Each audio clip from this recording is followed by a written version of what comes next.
Is the ceasefire done? Is the MOU dead? It's a very interesting question.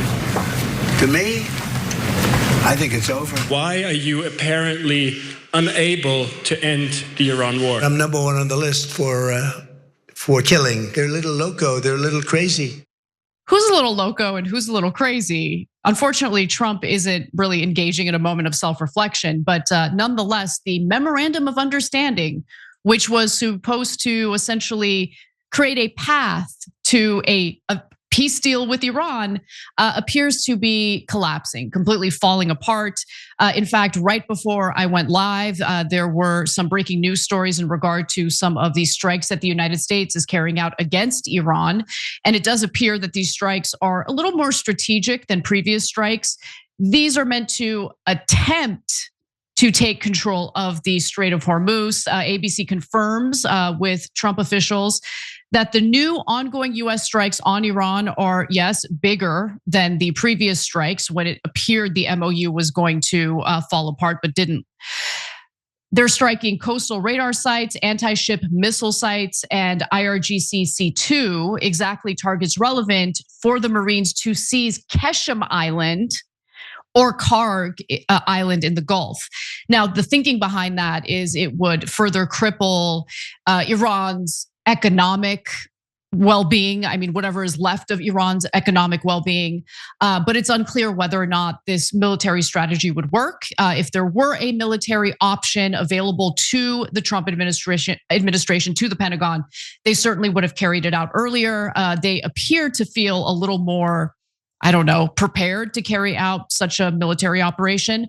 Whether or not they would be successful, I'm not an expert, and I'm gonna wait to actually research this and speak to experts about it. But let me give you some more details about what Trump has been saying in regard to the MOU, which really does appear to have collapsed at this point. So as we reported yesterday, the latest bombing exchange all started after Iran struck, some sources saying 2, other sources saying 3 vessels that were attempting to transit along an unapproved path through the Strait of Hormuz. So that unapproved path that I'm referring to is actually closer to the Omani side in the Strait of Hormuz. But Iran wants commercial ships to sail near their shore for obvious reasons. Their real leverage in this conflict is the fact that they have control over the strait. And so they want to ensure that that control remains under Iran, and they want to ensure that these vessels specifically transit through the approved Iran path. Now, vessels kept, breaking that rule. And over the weekend, as we shared with you, Iran had warned that they will retaliate, they will attack any of the vessels that are traveling through that Oman route. And I should note, the United States is specifically pushing for the Oman route in the Strait of Hormuz in order to weaken Iran's ability to control transit through the strait. So that is what the Trump administration is attempting to do. Iran obviously identified what the Trump administration is doing, and so they retaliated against those vessels. One of them was a Qatari vessel, the other, I believe, from Saudi Arabia. The Qatari vessel was carrying liquefied natural gas. Luckily, it was empty at the time, so it wasn't transporting liquefied natural gas at the time. And I say luckily because it would have exploded. But nonetheless, that is what later led to the United States carrying out what you're about to see on your screens. So just yesterday, CENTCOM announced that they had carried out what they referred to as powerful strikes on Iran. This is on Tuesday. So explosions were seen in Keshem Island and the port cities of Bandar Abbas and Shirak. In fact, what you're seeing is Bandar Abbas, which was obviously targeted. Now, US officials claim that the strikes targeted military sites, while Iran's main broadcaster is arguing the opposite. They say that most of these attacks by the United States carried civilian areas.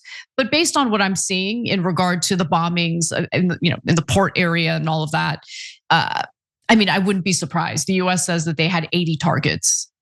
That's a lot of targets. Okay, so would I be surprised or shocked that they struck civilian infrastructure? No, I would not be surprised. But right now, I'm seeing a mix. I'm seeing certainly these strategic economic hubs being targeted, the ports and things like that. Now, the military's central command said on social media that it had hit more than 80 targets, as I mentioned, with precision munitions, about 7 times the number of targets hit in the most recent strikes in Iran on June 26th and 27th. That was the previous time where we thought, okay, they're, trading fire. It appears that the war is back on. But luckily, things kind of calmed down after that. Unfortunately, because of what's been transpiring in the Strait of Hormuz, we're now seeing more kinetic action. And what's really worrying about the situation is that Trump is being a lot more brazen about how he no longer wants to pursue diplomatic means and he just wants to pursue military operations that I'm not sure are going to really accomplish much. So since we've caved into the Israelification of our military operations, a US official told CNN that the US strikes were not proportional and described them as punishment toward Iran, adding that the attacks won't be over for a bit. So obviously that's a US official letting the American people know this is going to continue. This isn't going to be like the previous time when we exchanged fire. And also a US official told Axios that the strikes were 4 or 5 times bigger than the bombing of Iran's coast, which happened 10 days ago. So the IRGC did respond. And of course, since they don't have the capacity or capability to hit mainland USA, they're going to keep attacking our Gulf allies, which hosted American bases, much to their detriment, as they're learning. And so the IRGC in turn clarified to have attacked 85 US military sites across the region, including the 5th Fleet headquarters in Bahrain and Ali Al Shalem Air Base in Kuwait, and said 8 were destroyed.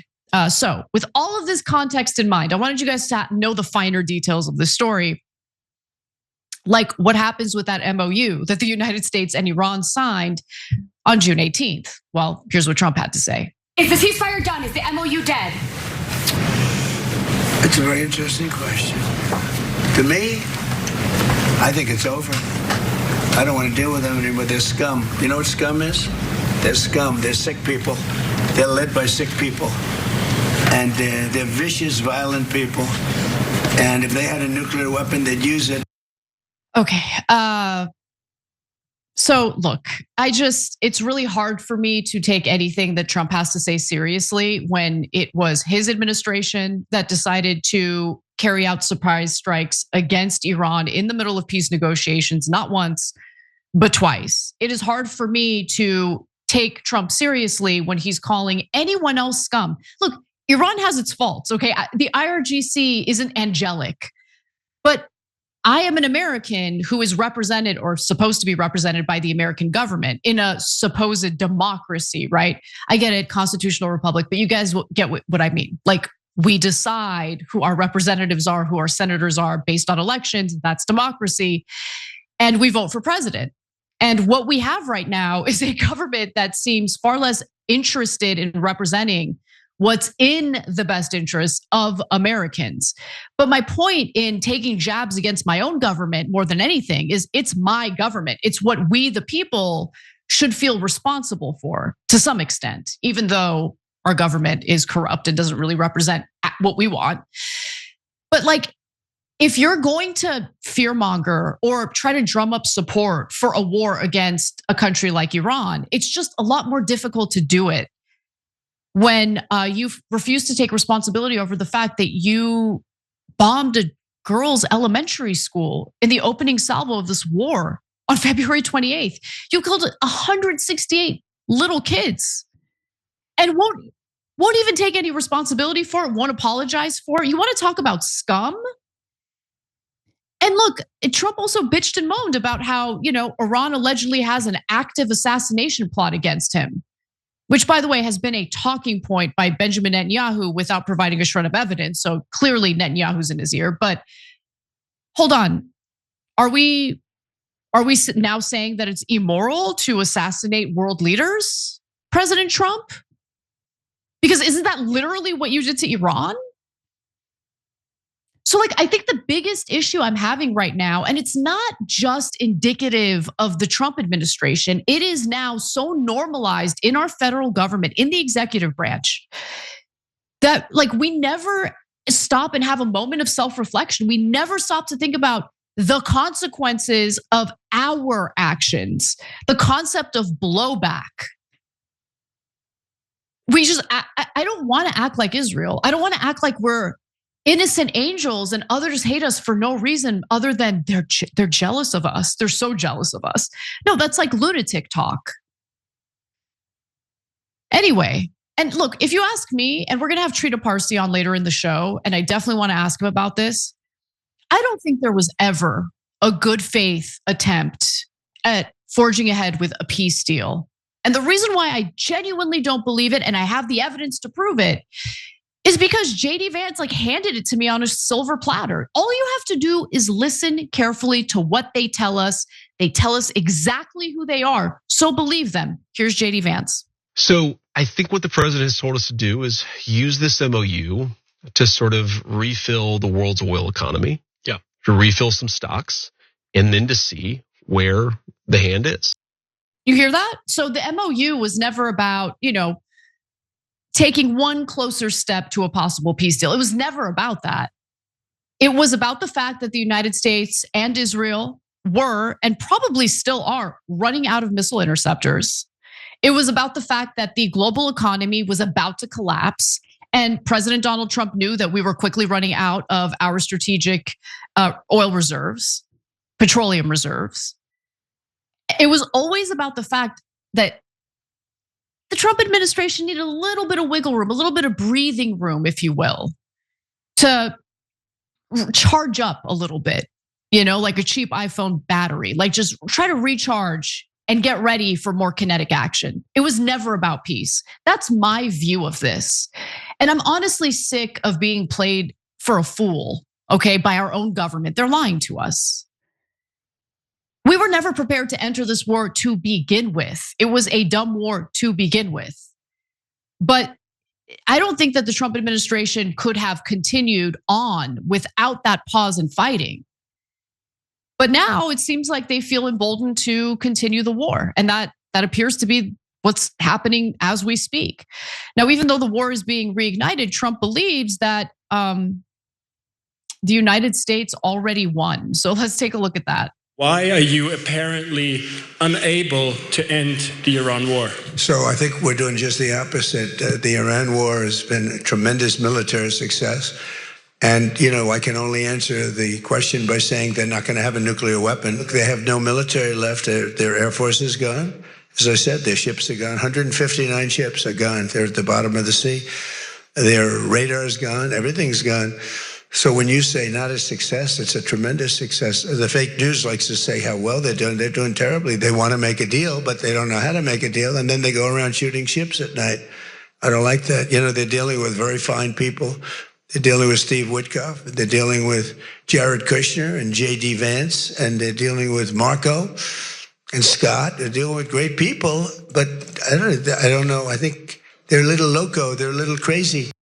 He just listed off people like Steve Witkoff, a real estate guy, Jared Kushner, the president's son-in-law, as wonderful people, great people, as if they're, look, understand something. I know that our media, sorry, I have allergies, so my eyes are watering up. I'm not emotional right now, but our media kind of hides this, but it's something that I really want the audience to kind of be aware of. Because it speaks to how we are perceived on the world stage. During these peace negotiations, Trump sends his like 2-bit real estate guy and his son-in-law, who's known Benjamin Netanyahu since he was a kid, to engage in peace negotiations with the Iranian delegation. And they send like PhDs, experts, like serious people, like this is not a serious government that we're dealing with here in the United States. So when you're referring to nuclear material as nuclear dust, I just, do you know the difference of enriching uranium to a very, very low percentage for energy reasons Do you understand how, like, what the giant gap is between 3.5% enrichment and 60% or 90% enrichment? I don't know. It's a real estate guy and Donald Trump's like creepy son-in-law. Okay, so I don't know. But we are not perceived as a serious country right now. And it freaking pains me because I don't think our people deserve it. Anyway, and just before the US carried out strikes, the Treasury Department, as we mentioned yesterday, but it bears repeating, did revoke Iran's oil sanction waiver. So that allowed Iran to trade oil. And so after the oil waivers were reversed, the US official told Al Arabia that Iran will only reap the benefits of the M.O.U. if they exhibit good behavior. The official added that Iran's actions were wholly unacceptable and will be met with consequences. And of course, that is a reference to Iran striking those vessels which were transiting through an unapproved route through the Strait of Hormuz. But it is rich, certainly, to hear any American official talk about good or bad behavior. I think we need to spend just a minute reflecting on our own behavior and the way that we're perceived on the international stage, because that perception is important when it comes to the future of this country, when it comes to diplomatic deals that need to be made. I mean, I'd love to believe that the United States doesn't ever have to have any diplomatic relations with any country, no deals with any country ever again. We're totally independent. We're self-sufficient. We don't need to work with anyone else. That's just not the real world. And so everything we're doing right now weakens the United States and strengthens what I thought we were supposed to be so worried about, China, right? But China be rising, okay? You can't deny it. And we're helping them do it. There's no question. Every time you ring the bell below, an angel gets his wings. Totally not true, but it does keep you updated on our live shows.